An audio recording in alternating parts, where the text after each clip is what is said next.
I'm Kelly Thompson, and you're listening to Capes and Lunatics.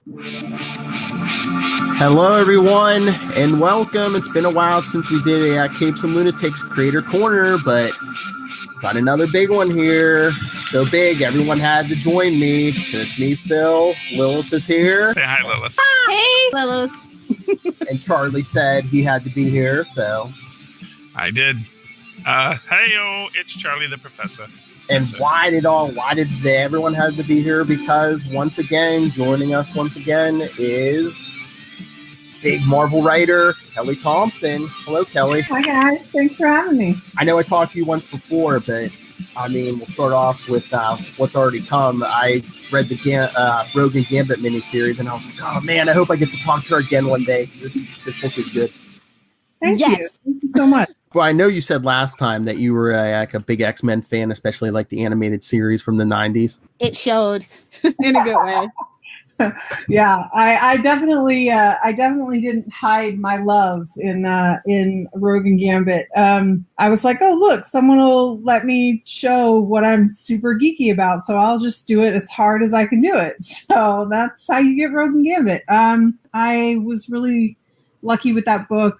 Like a lot of people of a certain generation, the X-Men animated series was sort of my entry into superhero comics, and Rogue and Gambit were really my first love. Rogue especially, but the pair of them, I loved them on the show, and I quickly found and devoured every appearance I could in the comics. And yeah, I mean, it sort of began a love affair that never really ended for me. So writing them, especially this early in my career at Marvel, is sort of a dream come true. Pretty cool. So, just out of curiosity, how does that come about? The creation of like the Rogue and Gambit miniseries, is Marvel saying, "Hey, we want to do a Rogue and Gambit miniseries. Who has a pitch for it?" Or just do they say, "Hey, who has a neat pitch?" And you say, "Oh, I'd love to do a Rogue and Gambit miniseries, and here's what I'd do."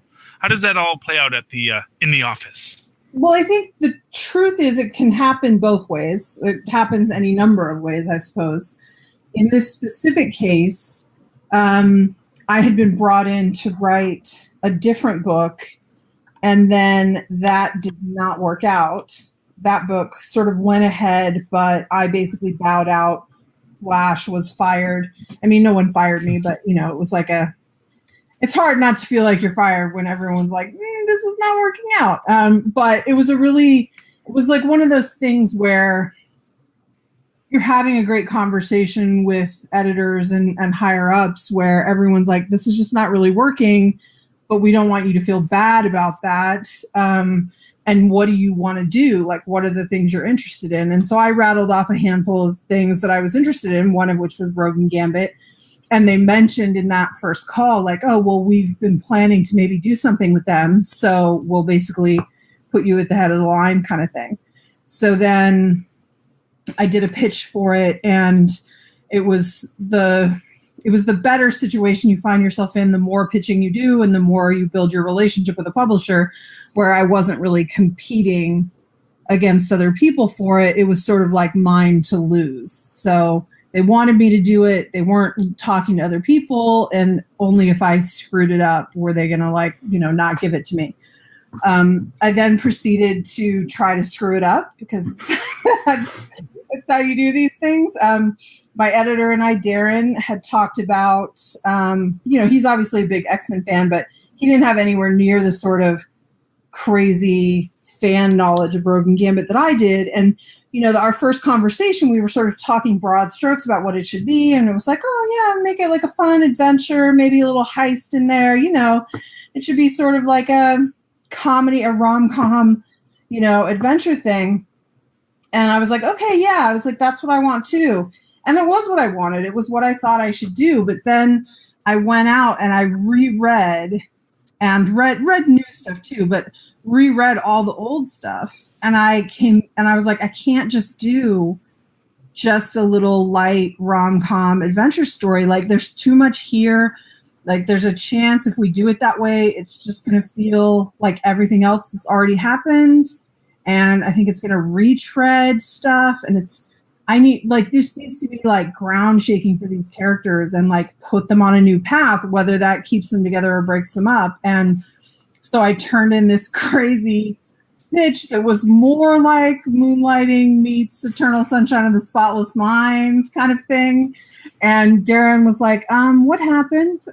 I was like, well, and so I tried to explain it to him, and we ended up sort of meeting in the middle. He let me keep all my sort of esoteric ideas and the kind of concept I wanted to do, but then, we found a way to really insert more like basic superhero stuff too. And I think it was, it's the great thing that happens when you're in sync with someone and you're both bringing something different to the table, where I think it's better. Like if he just let me do my weird thing, like hopefully it still would have been good and maybe people would have liked it, but it wouldn't have been nearly as accessible for as large a number of fans. And so I think we ended up in a really happy medium that I was really happy about.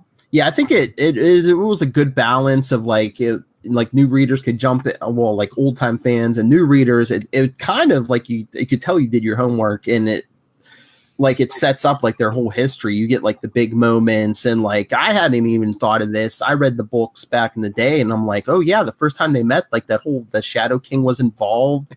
So there was like that whole shadow on the relationship. It's like, oh, were they originally pushed together by that, and has that like did that color their relationship? That was crazy to me when I realized going back that like I knew that I had never seen as a teen that I had never seen their first meeting on panel.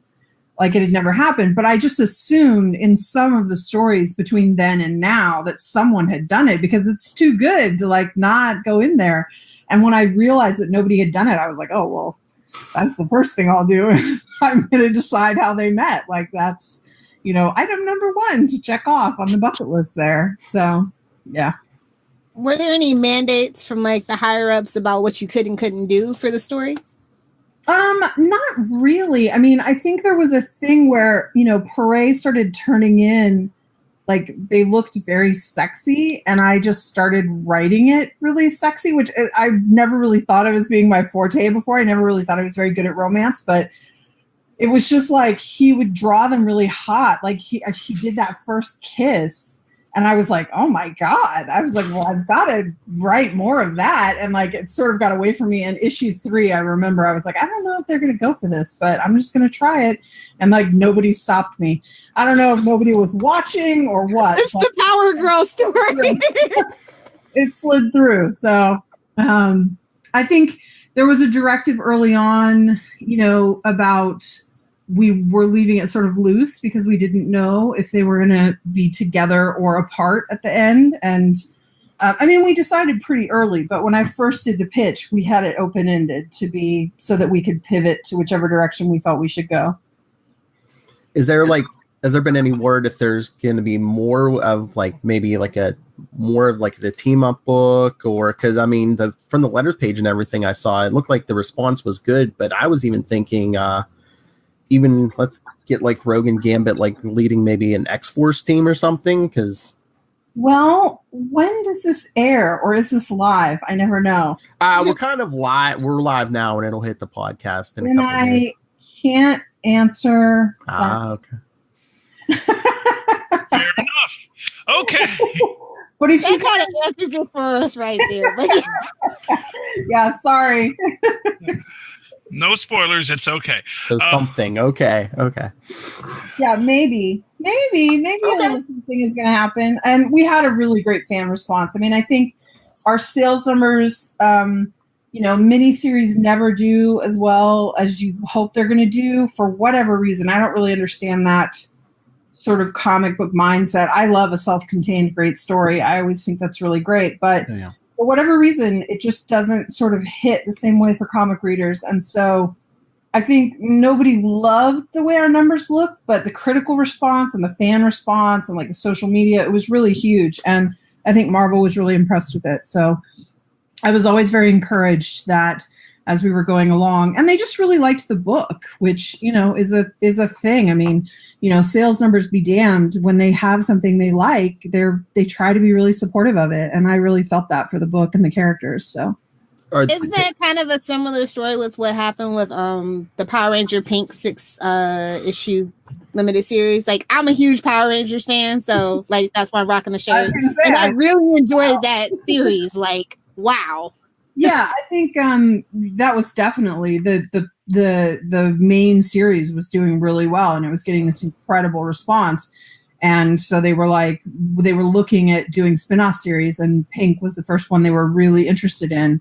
And I was lucky enough to be a part of it. And I have to say the fan response to that was huge. It's one of the biggest responses I've ever seen. When that got announced, was like, my Twitter was just like insane. It was crazy.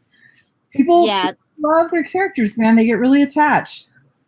I think you did a really excellent job with the Pink Power Ranger, because I feel like she was kind of like left out. Like she was still kind of like ditzy, and you really fleshed her out. And it's kind of like almost like in the main book where Zach had his moment, she had her moment in that book. And I found it really, really well done. Thank you. It was a really good time. I was, Teenie Howard really took over at the end of that, and she did an amazing job with it.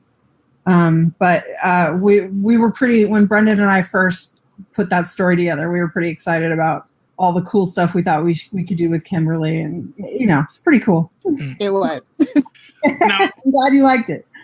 Speaking of licensed characters, I am kind of curious about the creative process that went on in your work on the Gem and the Holograms series. Mm-hmm.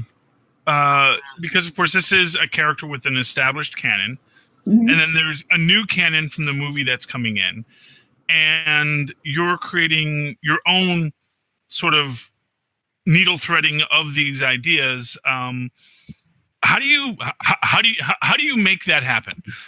Well, it helps that Sophie was involved too, though, right? In the new process. She was huge to that process. I mean, we're both fans, but she was a much bigger fan. I mean, part of how she came on board was because she'd done all that cool fan art for it years before. So her passion for it was really, really tangible and palpable. So we didn't have any involvement with the movie. Like we didn't know anything about it. They didn't want us to lean into it. They didn't tell us anything really about it. So it was supposed to be very separate. But I mean, for me, and I think for Sophie too, although I don't really like to speak for her, it was all about going back and rewatching the show, most of which for me, I mostly hadn't seen it since I was a kid. And so it was about rewatching it. And, I always say, when I'm rebooting or reimagining a property, what you try really hard to do is take like the spirit of it and like the core of it and what you think people respond to about it, and like pull that out and reshape it into something that a modern audience that feels relatable to a modern audience. So, that was very true for Gem. What with changes in technology and social media and the way all of that is, and celebrity, like what does it look like now? What does the fashion look like? What would it be like for these girls? And then I just wanted to update some things more. With the body positivity, a lot of people were really huge to that. I thought that was excellent, which was huge for having Sophie involved. I mean, I don't think you ever would have gotten it that right with a different artist. It was so important, and we wanted to get sort of some, it always had pretty good racial diversity, but it did not have good, sexual orientation diversity and things. So, we were interested in all those things because to me, some people, of course, a small vocal minority felt like we were forcing agenda stuff onto that. But to me, the spirit of Gem is completely diverse. Like it was really diverse for its time. And I think the only way to respect it is to make it diverse for this time too. And so that was a big part of it for us. Or as some would say, truly outrageous. Yes, definitely. Kimber would say that for sure. All right, Charlie. I found the Misfit collection, by the way, the volume for the Misfits. Like, no offense, like better than the hologram stuff, but I like villains and anti-heroes, so. So do I. It shows. Yeah. I think you can do different things with characters who are a little more gray and whose motivations are a little less clear. I mean, it's why Aja and Kimber are a little more fun to write than Shayna and Jerrica, because like Shayna and Jerrica are just so good, but like Aja and Kimber, it's like maybe they get into a little bit of trouble at least, and so when you're delving into pizzazz, like, and that was another thing about writing the Misfits, is that they get, as cool as they are in the cartoon, they're really very one-dimensional. Mm-hmm. They're really underserved by the cartoon. So when you dive into that stuff, there are a lot of opportunities to like flesh that out and like make them real and make them relatable. And, you know, I always felt that, you know, their motivations didn't make a lot of sense in the cartoon, but I could give them motivations in Gem, in the comic, that made a lot of sense, where you'd be like, yeah, if I was the Misfits, I would hate Gem and the Holograms too. Like, they're super annoying, right? So you know, it's like, it's that whole idea of that everybody's the hero in their own story, right? I think that's very true for pizzazz. But no, you just Will mentioned anti-heroes. Do you think is Gambit considered an anti-hero, or is he just like misunderstood? I don't think he goes all the way to anti-hero, because I think you need more like Frost. Yeah, like you need someone who's like really delved into. I think he's complex and more interesting than a lot of heroes, because he does show that he's sort of an ends justifies the means kind of guy, which sort of heads you in a villainous territory. Like, if you're willing to do whatever it takes to save the woman you love or whatever, then you start getting into a little bit of gray area, which I think makes him interesting. Sort of a true neutral hero. Yeah. I mean, a lot of times I've seen him as like Robin Hood. Yeah, I think Robin Hood is not a bad. I mean, he's definitely always trying to do the right thing, but it also depends on the perspective. Hey, I need you to be quiet, please. Sorry. I always got Aladdin vibes from Gambit. I don't know if it's just because it's like in that era of when Aladdin was on and Power Rangers and X-Men were all like this one big jumble for me as a kid. But I always got Aladdin vibes from Gambit. So you want a really interesting crossover, is what you're saying. I mean, we did get I forget what Aladdin Hercules crossed over on the Disney Channel one time. So, you know, anything's possible. Teenage Mutant Ninja Turtles and Power Rangers, make it happen. All right, Charlie, I know you've been sitting there patiently. I know you have plenty of questions about the West Coast Avengers coming up from Kelly. I don't know how much she can answer, but yeah, well, I know these are the big questions. This is like the honestly, you have no idea how excited I was when I saw this book. You are bringing one of my absolute favorite characters in the Marvel Universe back into the spotlight of Gwenpool. It's a great series. It is. Honestly, I just, you know, as a comic book nerd who has had that exact same wish that, you know, I wouldn't look as good in the shorts, but quite frankly, it's like, well, so few of us would. Yeah, you know. It just really it excited me to see that, and again, it's sort of this question I have when you're looking at that pitching process. Is it that Marvel wants to do West Coast Avengers? Is that you want to do West Coast Avengers? When you're actually building out that team, does Marvel say, here's who has to be on it? Is it like, here are the people I want to have on it? What are your actual creative processes in that? Where are you for this specifically? How does that evolve? How does that grow? Because I'm just excited. So that's another interesting one where I probably could have pitched a West Coast Avengers. I don't know that it would have gotten off the ground at a different time. But what happened was Marvel really loved Hawkeye. Like, they would have liked nothing better than for that book to be selling gangbusters every month. But it's just, you know, it's hard to maintain. It's hard to maintain a solo. Like, we were lucky to get 16 issues. It's hard to do a solo if your name's not Batman or Wolverine or, you know, Iron Man. It's the monthly attrition is a killer. So team books managed to do a little bit better because you got more fans coming in for this or that character. But a solo is a tough sell. But they really loved that book, and they were very supportive of it. And I think it was solely based on that Tom Brevoort was like, I think there's an opportunity, a really organic way for Kate to have to form the West Coast Avengers, and we'll bring it back and we'll do it a little differently. And so that was sort of how it happened, I think. And I'm giving credit to Tom, but I should probably be giving credit to Sana. I think she and Alana and I were the first ones on the call. I don't know if Tom had given his blessing for them to say the words West Coast Avengers, because it's traditionally not been one of his favorite ideas. Like, he's like, I don't know why they need that. But Sana said something about that. And then she was the first one who said, you know, what if they like don't have funding and it's sort of a mess? And like, what if we do sort of a Parks and Rec West Coast Avengers?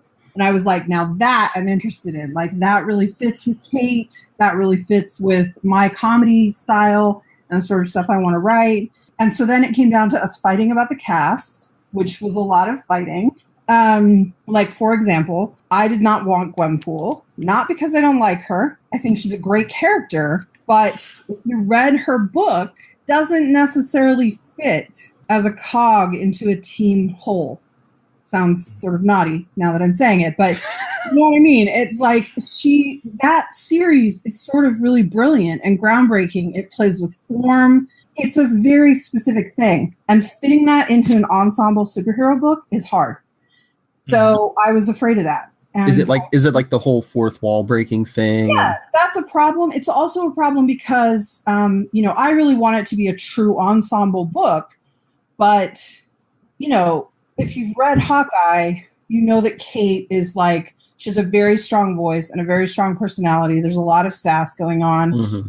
And then you throw Gwenpool at that, who also has that. And you throw Quentin Quire at that, who also has that. And then Clint has a sort of different version of it.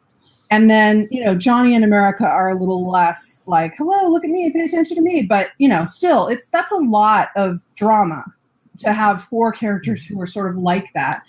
And so I was not sure that it was going to work. They were pretty excited about the idea, and I think they loved seeing these sort of weird characters come together on a team. And I was interested in that too. I just wasn't sure I could figure it out. But I will say that the West Coast Avengers #1 script is probably one of my favorite scripts I've written in my career so far. So I hope that means it's working. I hope that means people will like it. I mean, I think you can't come into it expecting to get the same thing you were getting for Gwenpool in her own series. It's going to be different, but I think it's a good take on her. I think we're going to push her in some interesting directions that people will be intrigued by. I have a lot of love for the character, so I have no intention of breaking anything. So it all is with good intention, you know? I'll be honest with you. What the interaction I'm actually most interested to see is America and Gwenpool, just because America is a character who travels these alternate dimensions all the time. Honestly, it doesn't seem out of the ordinary to me that America may have at some time went through a dimension where, oh yeah, I remember where everyone was a comic book. Yeah. I was in that universe. Yeah, sure. Yeah, America is the trickiest one on the team in a way because, you know, she's not a big personality in the same way that some of those others are.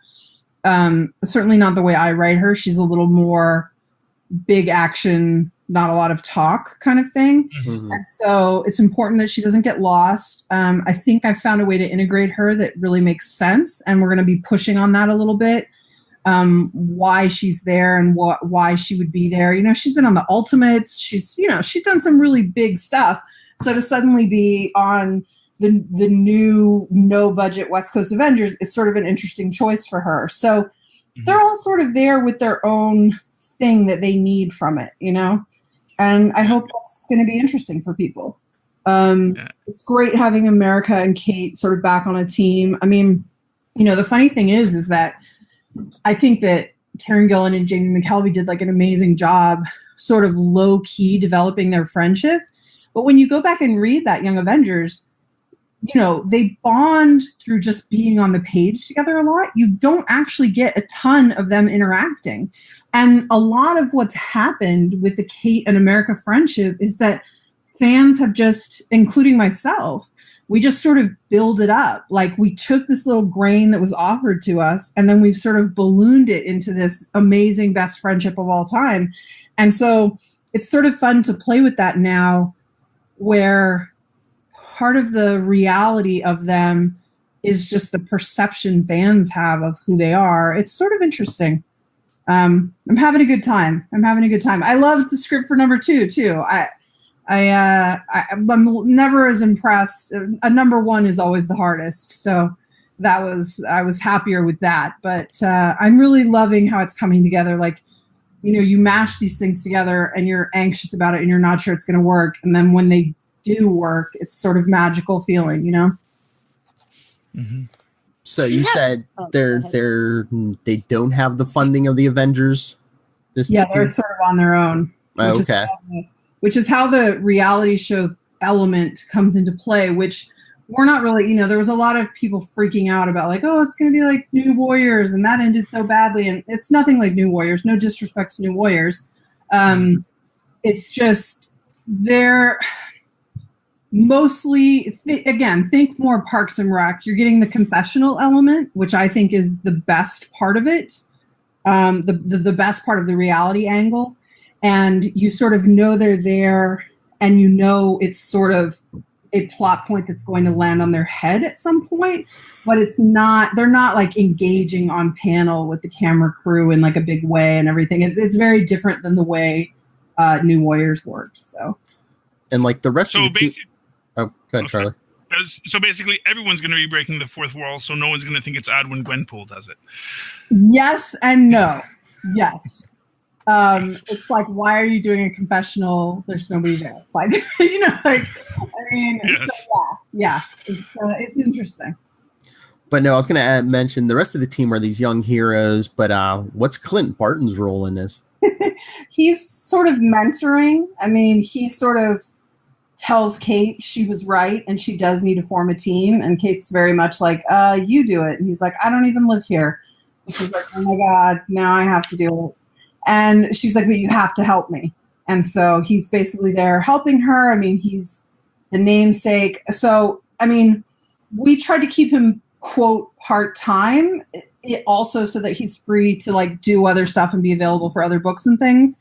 But he'll be around a lot. I mean, he's not going anywhere, but I don't know how much he loves it. Like, I mean, he loves Kate, but, do you suddenly want to be the like doddering old dad to these annoying teenagers, and like early 20s kids, like, so we'll see. But Kate and Clint are so magical together that you add in a bunch of other annoying characters. It's sort of fun to drive Clint insane. So, but is there any? I don't know how much any teases you can give us. Any villains that are going to show up or? I can't. This is poorly timed because tomorrow they're gonna be revealing a thing tomorrow morning. So I can't say it. Oh, about this? Just about just a little thing about a villain / classic character that'll be showing up and some artwork. So there will be a villain / classic character showing up in issue 1 that I think people will be very excited about. They are debuting in an unexpected way that will maybe piss some people off, but I think if they stick with it through the first 4 issues, they'll be really happy with how it resolves. It's pretty fun. And we've got a new spin on a classic villain as well.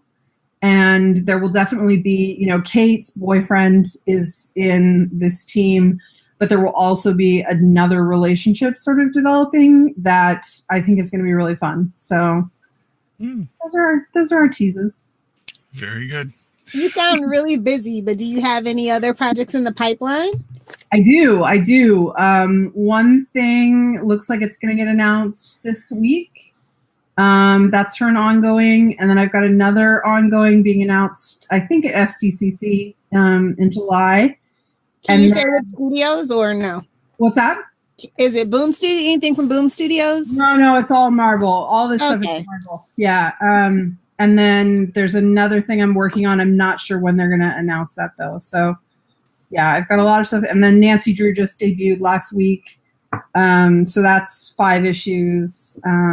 There's no concrete plans for something else with that yet, but Dynamite was like really excited about the response we got to it. So hopefully we'll do more of that too. I mean, you seem so busy. Do you have time to read comics or watch TV shows or anything?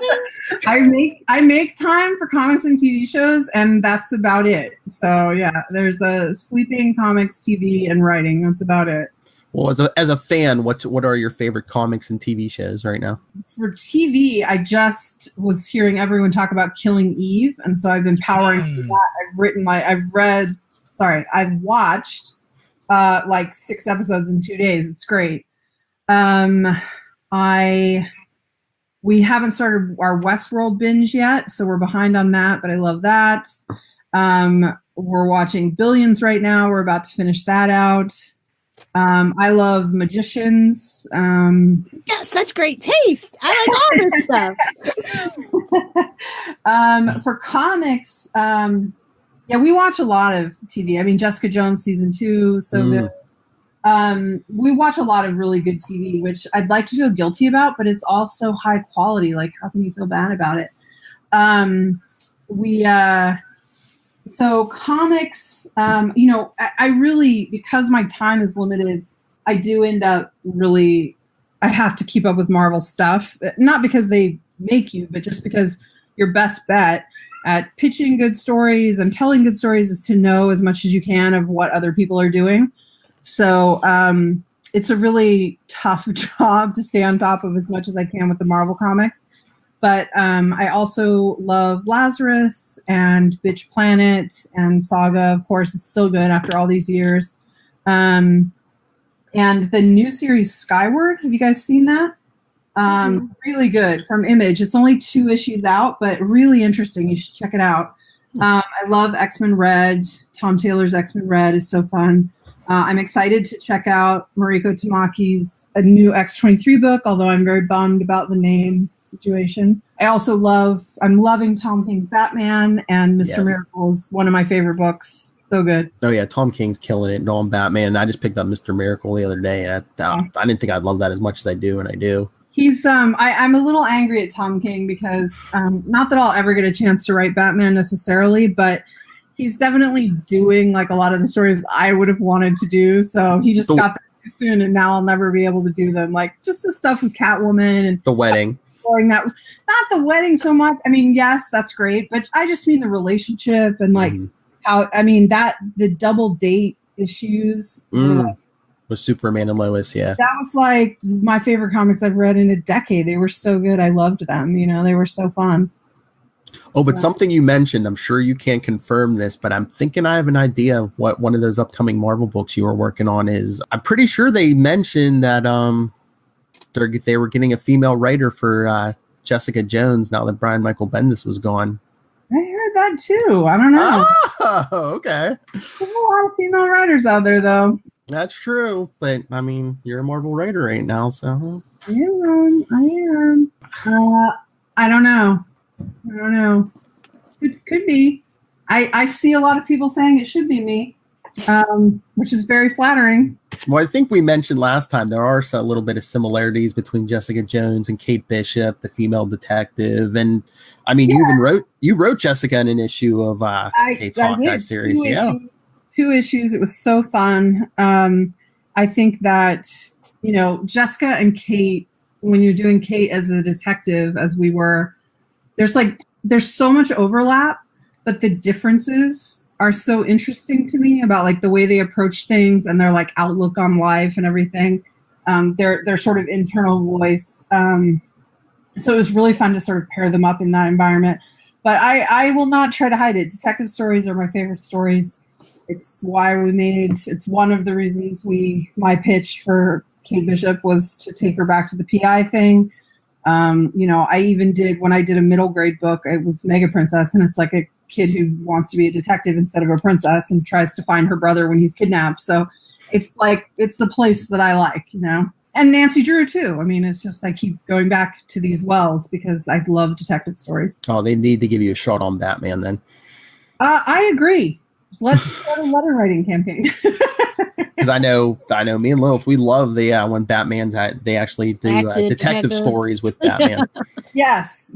I mean, I love him as a superhero, obviously. Oh yeah, world's greatest detective. Yes, more of those stories, please. I want to touch on one more thing because she has so much Star Wars in her. Oh yeah, Star Wars comic book. So, like, are you a total Star Wars nerd, or how did that come about?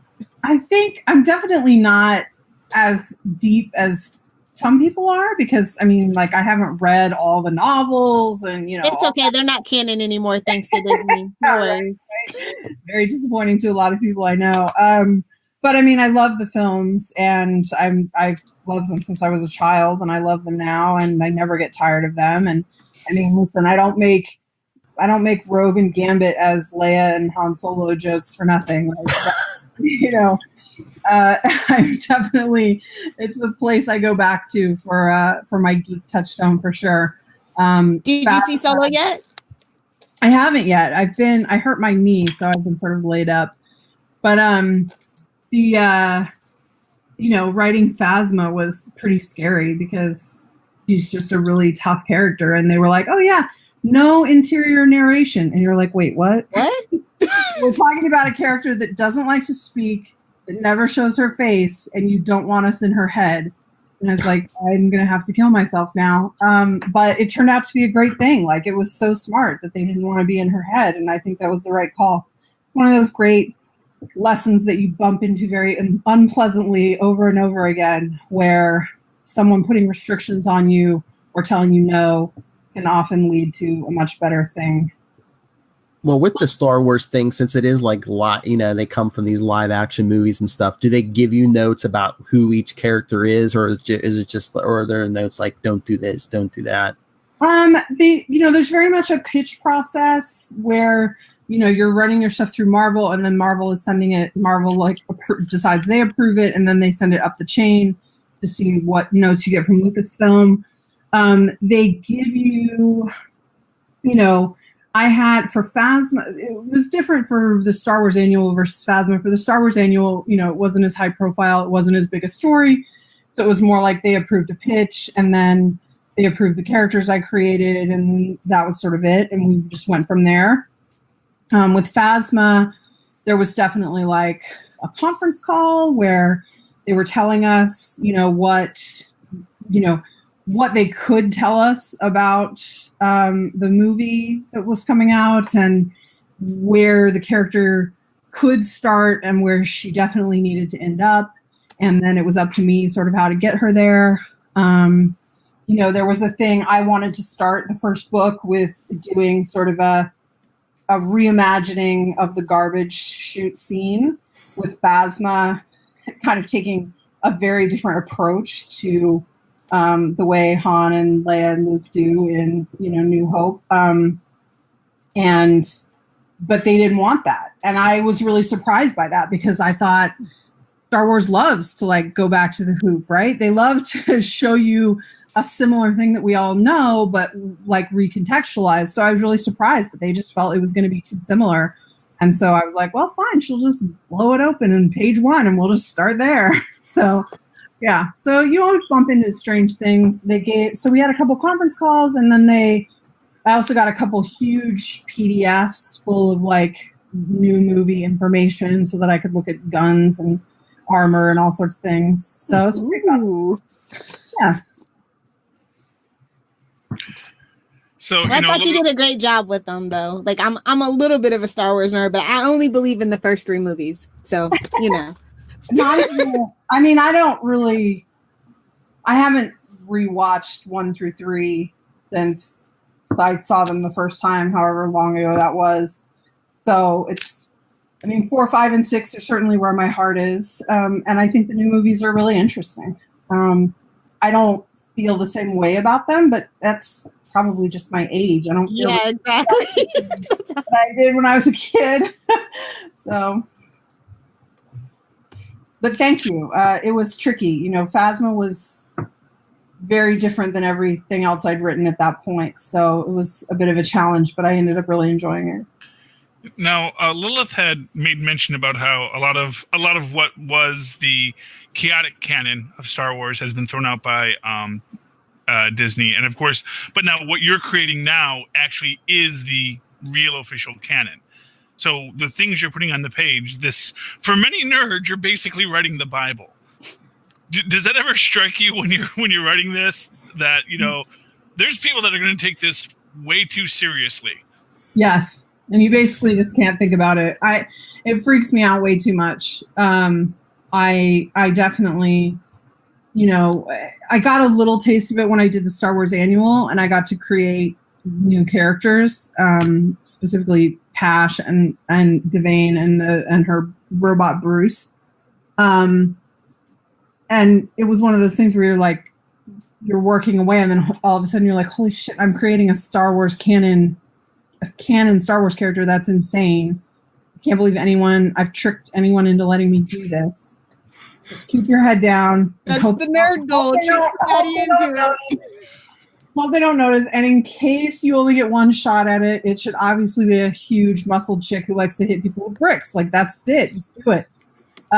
So when we got to Phasma, I had already had that experience of like, okay, this is going to be really surreal at a point.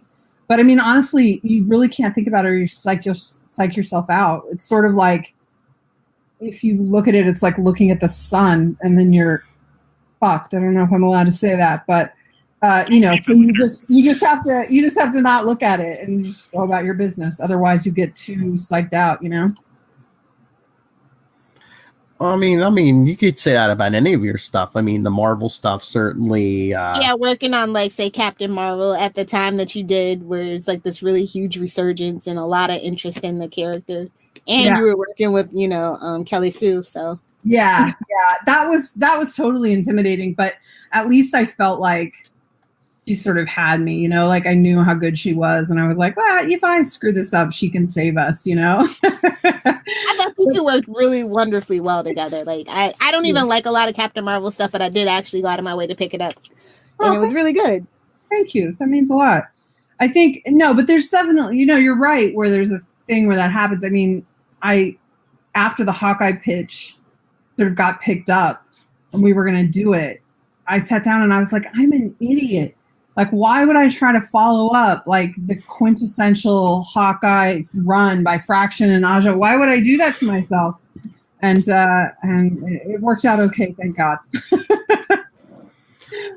I don't know. I think sometimes that might be better because, like, people, like, you know, it's like laying a road. One person does this, the next person does this, and by the time you're done, you have like a pattern, you know. Yeah, no, I think it turned out really well. But there was a point at which I was like, I am a dum-dum. Like, why would you try to follow in those footsteps, you know?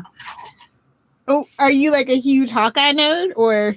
I am. I mean, I had to end up doing a lot of research, you know, to make sure I got everything sort of as right as I could. But so I ended up reading a lot more stuff, and I've read a lot of the West Coast Avengers stuff now too.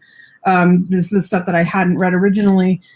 But the Fraction Aja stuff, particularly to me, I'm a really big fan of it. I think it's like a really interesting modern take on superheroes. I think it's really emotional, but it's still really action oriented. I think Aja and Annie Wu are sort of geniuses. So those are tough footsteps to follow. And fortunately, I had Leo Romero and Jordi Belair, who are incredible. So helped a lot.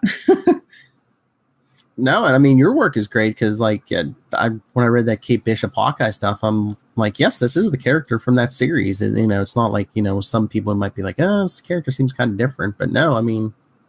Well, I actually have a slightly weird perspective on that I try to talk about sometimes. Because there are some people who feel like that my Kate, is not the same Kate from the Fraction and Aja stuff or the Annie Wu stuff.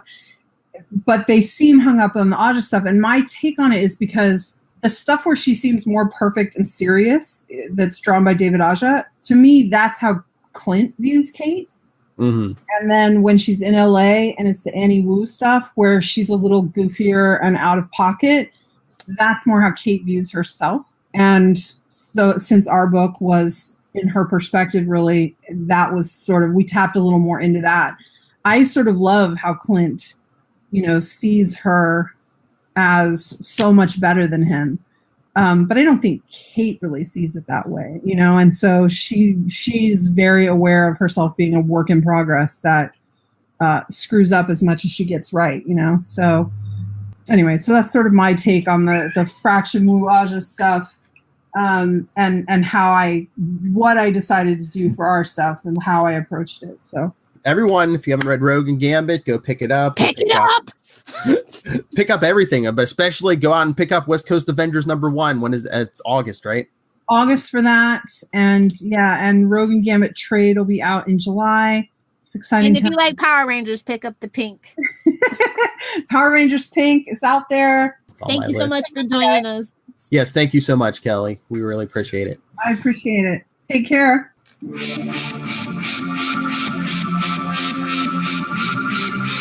Another great interview. Hey, look, I wore pink in honor of Pink Ranger. Avengers. West Coast. Power Rangers are kind of like Avengers. Yeah, sort of. Well, you talk Power Rangers. Yes, I finally managed to talk Power Rangers on the podcast. Yay! To be spiteful.